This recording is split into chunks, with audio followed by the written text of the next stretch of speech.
శ్రోతలు, మీ బైబిళ్లు తెరవండి. ఈరోజు మన పాఠం ఫిలిప్పీ పత్రిక 1వ అధ్యాయం 18 నుండి 26వ వచనం వరకు. సావధానంగా ఏకాగ్రతతో వినండి. పౌలు రాస్తున్నాడు, మిషచేతనే గాని సత్యము చేతనే గాని ఏ విధము చేతనైనా క్రీస్తు ప్రకటించబడుతున్నాడు. అందుకు నేను సంతోషిస్తున్నాను, ఇక ముందు సంతోషిస్తాను. నేను ఏ విషయములోనూ సిగ్గుపడక ఎప్పటివలనే ఇప్పుడు పూర్ణ ధైర్యముతో బోధించడము వలన నా బ్రతుకు మూలముగానైనా సరే, చావు మూలముగానైనా సరే, క్రీస్తు నా శరీరమందు ఘనపరచబడతాడని నేను మిగుల అపేక్షిస్తూ నిరీక్షిస్తున్న ప్రకారముగా మీ ప్రార్థన వలన యేసుక్రీస్తు యొక్క ఆత్మ నాకు సమృద్ధిగా కలగడము వలన ఆ ప్రకటన నాకు రక్షణార్థముగా పరిణమిస్తుందని నాకు తెలుసు. నా మటుకైతే బ్రతకటం క్రీస్తే, చావైతే లాభం.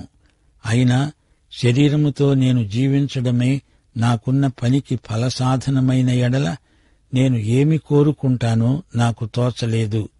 ఈ రెండిటి మధ్య నేను ఇరుకున పడి ఉన్నాను. నేను వెడలిపోయి క్రీస్తుతో కూడా ఉండాలని నాకు ఆశ ఉన్నది. అది నాకు మరీ మేలు. అయినా నేను శరీరమునందు నిలిచి ఉండడము మిమ్మును బట్టి మరీ అవసరము. ఇట్టి నమ్మకము కలిగి నేను మరల మీతో కలిసి ఉండడము చేత నన్ను గూర్చి క్రీస్తు యేసునందు మీకున్న అతిశయం అధికమయ్యేటట్లు మీరు విశ్వాసమునందు అభివృద్ధి ఆనందము పొందే నిమిత్తము నేను జీవించి మీ అందరితో కూడా కలిసి ఉంటానని నాకు తెలుసు. ప్రియ శ్రోతలు, వింటున్నారా? పౌలు చెప్పే ప్రతి మాటలో ఎంతో లోతైన అర్థమున్నది. పౌలుకు ముఖ్యమైన కర్తవ్యం, ధ్యేయం ఒకటే. ఏ విధంగానైనా క్రీస్తు ప్రకటించబడాలి. కొందరిది కేవలం నటన, కొందరికి పవిత్రమైన ఆలోచనలున్నాయి. కొందరు కక్షతో బోధిస్తారు, కొందరు బోధించి విశ్వాసుల మధ్య కలహాలు రేపుతారు. నాడు నేడు ఇదే తంతు కొనసాగుతున్నది.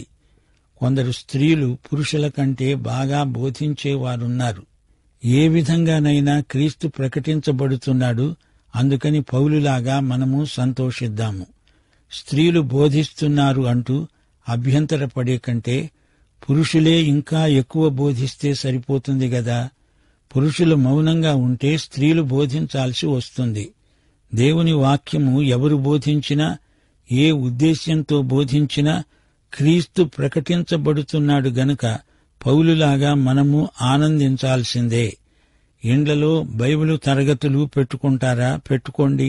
సంఘాలు ఆ పని చేయనప్పుడు బయట ఆ పని కుటుంబాలు చేస్తే మంచిదే కదా.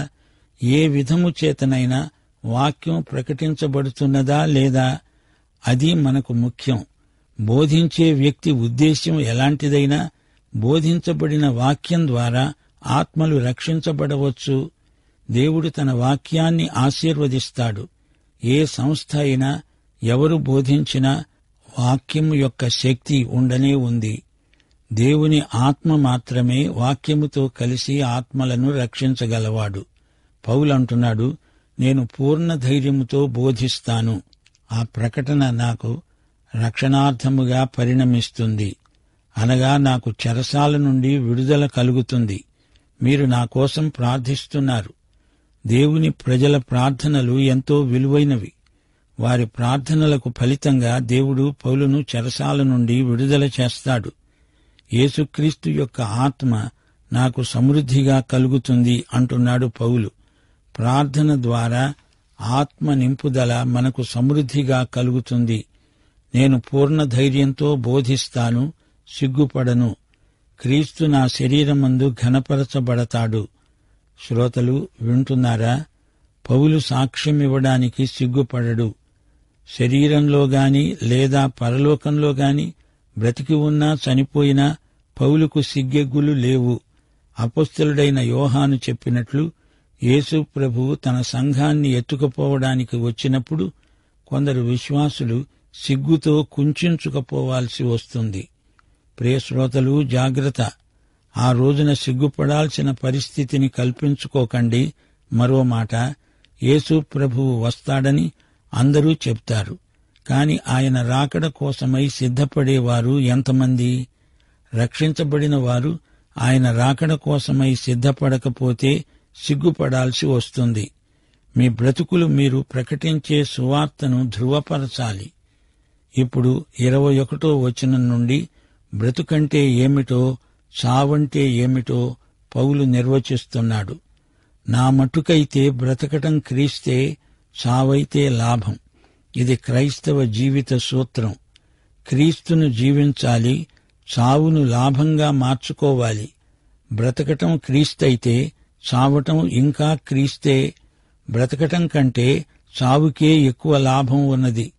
విశ్వాసి చనిపోయి ప్రభువుతో సదాకాలం ఉండడానికి ఆయన దగ్గరికి వెళ్లిపోతాడు. విశ్వాసి జీవితంలో యేసుక్రీస్తు ఎంత వాస్తవికమో పౌలు గ్రహించాడు.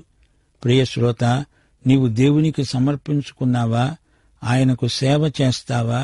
అయితే ఆయనతో ఎడతెగని సహవాసం నీకు ఉందా? నీ ఆనందం క్రీస్తునందు పరిపూర్ణమవుతున్నదా? నీ సాక్ష్యం బలహీనం కాకూడదు. నీ గమ్యం, నీవు వాడే పద్ధతులు పవిత్రమై ఉండాలి. యేసుతో ఏకాంత సహవాసము లేకుండా ఫిలిప్పీ 1:21 వచనాన్ని నీవు అనుభవించలేవు. యేసుతో సహవాసం చేసే వ్యక్తికి ఎల్లప్పుడూ క్షేమము, భద్రత. నా మట్టుకైతే బ్రతకటం క్రీస్తే. ఎందుకని? క్రీస్తుతో నాకు సన్నిహిత సహవాసమున్నది. నన్నిప్పుడు ఎవరూ ఏమీ చెయ్యలేరు. నా బ్రతుకు, చావు ఆయనతో సహవాసమే. ఇక్కడ అక్కడ ఉన్నత స్థాయిలో జీవిస్తాను. బ్రతుకుతూ పైకి పైకి వెళ్లిపోతాను. నా గమ్యాన్ని చేరుకుంటాను. నా భవిష్యత్తు ఎలా ఉంటుందో నాకు తెలియదు. రేపు ఏమి సంభవిస్తుందో మనకు తెలియనక్కర్లేదు. ఇక్కడ అక్కడ ఎక్కడ ఉన్నా ఒకటే. ఇందులో ఏది కోరుకోవాలో నాకు తోచటం లేదు అంటున్నాడు పౌలు. ఇక్కడ ఉంటే సేవ చేయవచ్చు, అక్కడ ఉంటే విశ్రాంతి పొందవచ్చు. ఈ రెండిటి మధ్య పౌలులాగా ఇరుకునబడి ఉన్నాము. ఈ రెండిటిలో సమాన ఆకర్షణ ఉన్నది. పరలోకానికి వెళ్లాలని ఉంది. కాని ముందు ఆయన అప్పగించిన పని చేసి ముగించాలి కదా. శరీరమందు నిలిచి ఉండడం మిమ్మును బట్టి మరీ అవసరం. ఫిలిప్పీ సంఘస్థుల మధ్య పౌలుకు ఇంకా ఎంతో సేవ ఉన్నది. నాకు నమ్మకం ఉన్నది, మీతో కలిసి పని చెయ్యాలని ఉంది. క్రీస్తు యేసునందు నన్ను గూర్చి మీరు అతిశయిస్తున్నారు. ఆ అతిశయము ఇంకా అధికం కావాలి. మీ విశ్వాసం అభివృద్ధి కావాలి. మీరందరూ ఆనందమయులైపోవాలి. నేను ఇక్కడ మీ అందరితో కూడా కలిసి ఉండాలని, జీవించి ఉండాలని ఆశిస్తున్నాను. ప్రియ శ్రోతలు, వింటున్నారా? పౌలు ఆలోచన కేవలం ఊహలు కావు. పౌలు చేయవలసిన పని ఇంకా ఎంతో ఉన్నది. తన సేవలు ఫిలిప్పీ సంఘానికి ఎంతో అవసరం. తాను మొదట ఈ చెరసాలలో నుండి బయటపడాలి. వారి మధ్యన సేవ చెయ్యాలి. ప్రభువు వచ్చేలోపుగా ఆయన నీకు అప్పగించిన పని నమ్మకంగా చేసి ముగించాలి. రేపు ఆయన మన పనికి బహుమానమిస్తాడు. ప్రభువు మనలను ఇక్కడ ఉంచినంత కాలం ఉందాము. ఆయన పని నమ్మకంగా చేద్దాము. ప్రియ శ్రోతలు, అందరూ క్రీస్తును ప్రకటిస్తుంటే చూచి పౌలు ఆనందించాడు. ఆయనకు ఎవరిని గురించి అసూయ లేదు, కక్ష లేదు. యేసుక్రీస్తు ఆత్మ పౌలుకు సమృద్ధిగా ఉంది. పౌలు చర్యల వల్ల, తన ప్రవర్తన వల్ల, మాటల వల్ల క్రీస్తుకే మహిమ కలిగింది. పౌలు గురి, ఉద్దేశ్యం ఇదే. తన జీవితంలో కాని, మరణంలో కాని ప్రభువుకే మహిమ కలగాలి. ఇదే పౌలు నిరీక్షణ. నేను ఏ విషయంలోనూ సిగ్గుపాలు కాకుండా ఎప్పటిలాగే ఇప్పుడు కూడా నేను బ్రతికినా సరే, చచ్చినా సరే పూర్ణ ధైర్యంతో నా శరీరంలో క్రీస్తుకు ఘనత కలిగిస్తాను. ఏ స్థితిలోనైనా, ఏ సమయంలోనైనా క్రీస్తును గురించి మాట్లాడే ధైర్యాన్ని నేను కోల్పోను అంటున్నాడు. ఇది ఆయన నిరీక్షణ. తనలోని క్రీస్తు జీవము మూలంగా పౌలు జీవిస్తున్నాడు. తన శక్తి వల్ల గాక క్రీస్తు శక్తి మూలంగానే ఆయన్ను సేవిస్తున్నాడు. పౌలు గురి క్రీస్తు మహిమ. తన ఘనతను తానెన్నడూ కోరలేదు. పౌలుకు చావు భయం లేదు. తాను జీవించినా మరణించినా క్రీస్తుకే ఘనత కలుగుతుందని తనకు బాగా తెలుసు. క్రీస్తు దగ్గరికి వెళ్లిపోతాను అన్న ఆనందం కొంతవరకైనా ఆ లాభంలో భాగమే. చావటం అందరికీ లాభమా? కాదు. క్రీస్తు కోసం జీవించేవారికి మాత్రమే అది లాభకరం. స్వార్థం కోసం జీవించేవారికి చావు లాభకరము కాదు. క్రీస్తును ఎరగని వారందరికీ మరణం శత్రువు. పౌలు ఫలవంతమైన పని చెయ్యాలనే ఆశ కలవాడు. క్రీస్తు కోసం తాను పడుతున్న కష్టం ఫలవంతమవుతుంది అనే నిరీక్షణ పౌలుకుంది. క్రీస్తు తనలో ఉండి పనిచేస్తున్నాడని పౌలుకు తెలుసు. జీవించడం, మరణించడం ఈ రెండూ పౌలుకు సమ్మతమే. తనకు ఏది కావాలో తేల్చుకోలేకపోతున్నాడు. విశ్వాసి చనిపోయినప్పుడు యేసు ప్రభు సన్నిధిలోకి వెళ్లిపోతున్నాడు. ఫిలిప్పీ సంఘస్థులకు విశ్వాసంలో అభివృద్ధి కలగాలని పౌలు ఆశిస్తున్నాడు. ఇలాంటి అభివృద్ధికి ఆనందం తోడవుతుంది. ప్రతి విశ్వాసికి బయటి విషయాలలో కంటే క్రైస్తవ విశ్వాసంలో అభివృద్ధి చెందడం గురించి ఎక్కువ ఆసక్తి ఉండాలి. వ్యక్తిగతంగానైతే చనిపోయి క్రీస్తు దగ్గరికి వెళ్లడం అతనికి ఎక్కువ ఇష్టం. ఈ లోకంలో ఉండిపోవటం కన్నా అదే ఎంతో మంచిది. అయితే మామూలుగా ఉన్నట్లే తనకు ఏది ఇష్టమో అది అంత ముఖ్యం కాదు. ఇతరుల అవసరతే పౌలు దృష్టిలో ఎక్కువ ప్రాముఖ్యమైన సంగతి. ఏమి చెయ్యాలో, ఎలా ప్రార్థించాలో నిశ్చయించుకోవటంలో ఇదే అతని మీద ఎక్కువ ప్రభావం చూపుతుంది. ఆ సమయంలో తాను చనిపోవడం లేదని పౌలుకు తెలుసు. ఎలా తెలుసు అంటారా? తన విడుదల కోసం వారు చేస్తున్న ప్రార్థనలు దేవుడు విన్నాడు, అంగీకరించాడు. ఈ నిశ్చయత పౌలుకు ఉన్నది. ప్రియ శ్రోతలు, వింటున్నారా? ఈ పాఠంలో మనం ఎన్నో సత్యాలు నేర్చుకున్నాము. ఫిలిప్పీ పత్రికలో మనం 5 ప్రాముఖ్యమైన సత్యాలు నేర్చుకుంటాము. 1 వినయము, 2 స్వార్థ త్యాగం, 3 సమైక్యత, 4 క్రైస్తవ జీవిత విధానం, 5 ఆనందం. ఈరోజు పాఠంలో విశ్వాసి యొక్క జీవిత సూత్రాన్ని పౌలు నిర్వచించాడు. బ్రతకటం క్రీస్తు, చావు లాభం. చావు లాభం అన్నప్పుడు దానికి ఫలితం బ్రతకడమే.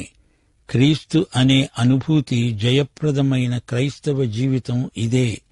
క్రీస్తుతో సంయుక్తపరుచుకున్న వారమై పరిపక్వత దిశగా ఎదుగుతాము. క్రీస్తు యొక్క విధేయత, ఆయన త్యాగబలి మనలను ఏలే లక్షణాలు. మన శక్తికి మూలం క్రీస్తే. మన మార్గదర్శకుడు క్రీస్తే. మన క్రైస్తవ సౌశీల్యాన్ని పెంపొందించే సూత్రమిది. ఆయన మనలో ప్రారంభించిన సత్క్రియ కొనసాగుతూ ఉండాలి.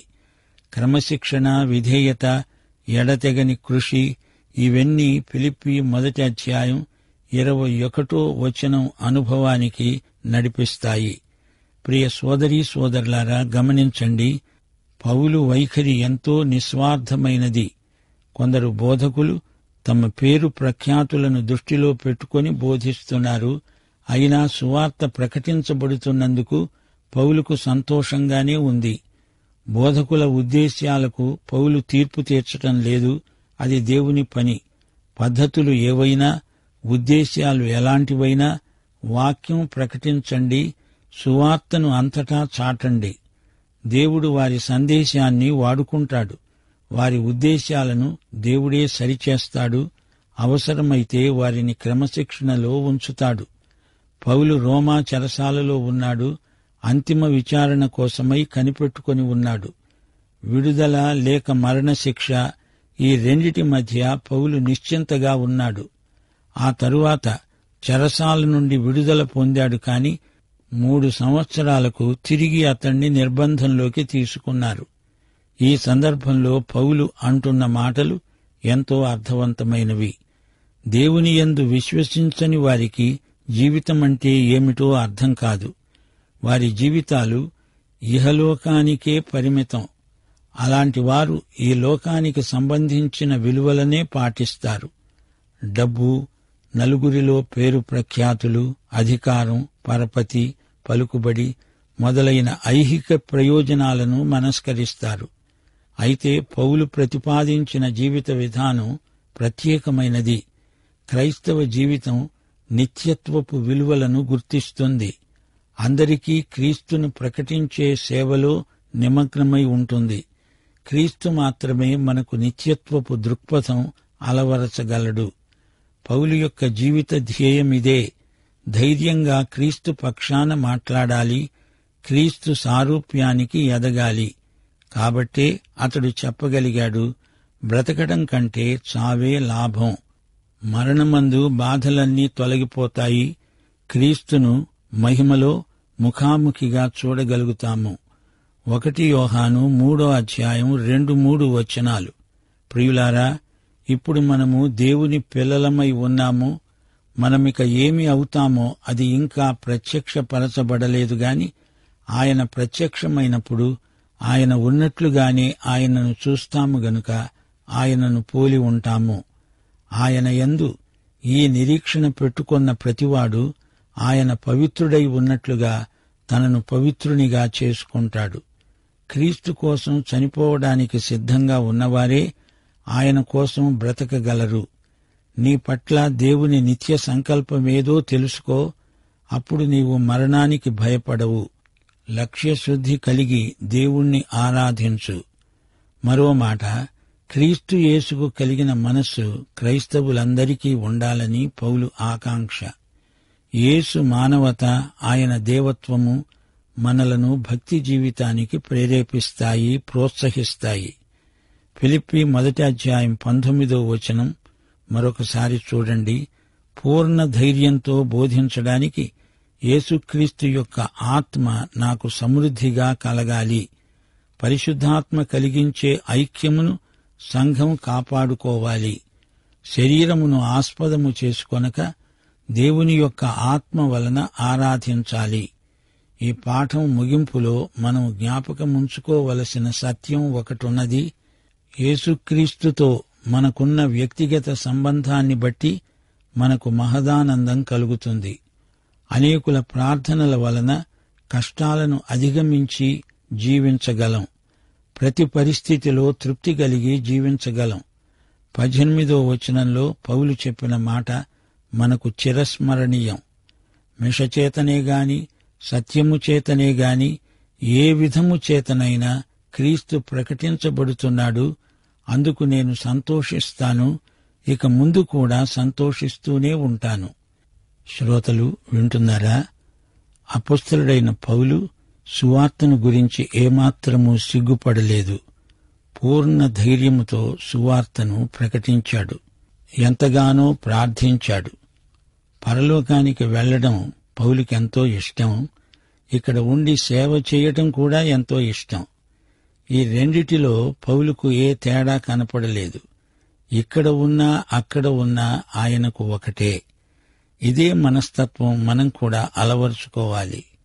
విశ్వాసమందు సంఘస్థులు అభివృద్ధి పొందాలని పౌలు ఎంతో కోరాడు. మనం కూడా మన విశ్వాసాన్ని అభివృద్ధి పరుచుకోవాలి.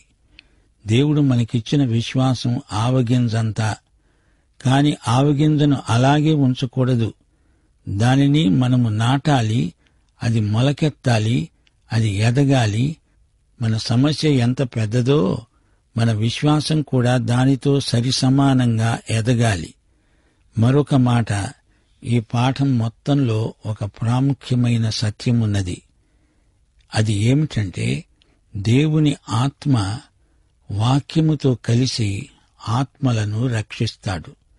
మనము వాక్యం ప్రకటిస్తాము. వాక్యము విన్నప్పుడు పరిశుద్ధాత్మ వారిలో పనిచేయటం మొదలు పెడతారు. ఈ సత్యాన్ని అపొస్తలుడైన పౌలు చాలా తేటగా ఈ పాఠంలో మనకు తెలియచేశాడు. అపొస్తలుడైన యోహాను చెప్పిన మాటలు జ్ఞాపకముంచుకోండి. మన ప్రభు అయిన యేసుక్రీస్తు తిరిగి రాబోతున్నాడు.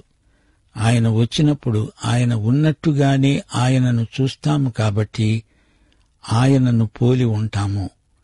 ఆయన రాకడ నిరీక్షణ మనలను పవిత్రీకరిస్తుంది. మనం బ్రతకటం అంటే క్రీస్తే అనే నిర్వచనాన్ని జీవితాలకు అన్వయించుకోవాలి. చావైతే లాభము అని చెప్పగలిగితే బ్రతకటం అంటే క్రీస్తే అని చెప్పగలుగుతాము. ఈ సత్యాన్ని పౌలు గ్రహించాడు. దేవునికి మనల్ని మనం సమర్పించుకొని సేవ చేయాలని ఆశిస్తాము. మన సాక్ష్యం బలపడాలి. మరణాన్ని గురించి, బ్రతకడాన్ని గురించి సరైన అవగాహన కలిగి ఉండాలి. అప్పుడే మనము ప్రభువుకు నమ్మకమైన సేవ చేయగలుగుతాము. ప్రియశ్రోత, నీవు యేసుక్రీస్తును నీ స్వకీయ రక్షకుడుగా, ప్రభువుగా ఎరుగుదువా? యేసుక్రీస్తును వెంబడిస్తున్నావా? ఆయనను నీ హృదయములో రాజుగా ప్రతిష్ఠించుకున్నావా? యేసు ప్రభు అడుగుజాడల్లో నీవు అడుగు వేసి నడుస్తున్నావా?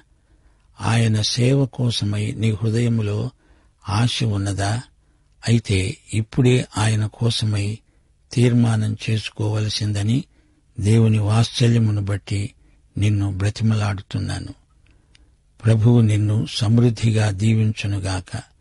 మన ప్రభు అయిన యేసుక్రీస్తు వారి దివ్యకృప, తండ్రి అయిన దేవుని పరమప్రేమ, పరిశుద్ధాత్మ యొక్క అన్యోన్య సహవాసము, సమాధానము, సంతోషము, సహాయము మనకందరికి ఇప్పుడు ఎల్లప్పుడూ సదాకాలము నిత్యత్వము పర్యంతము తోడై ఉండునుగాక. ఆమేన్.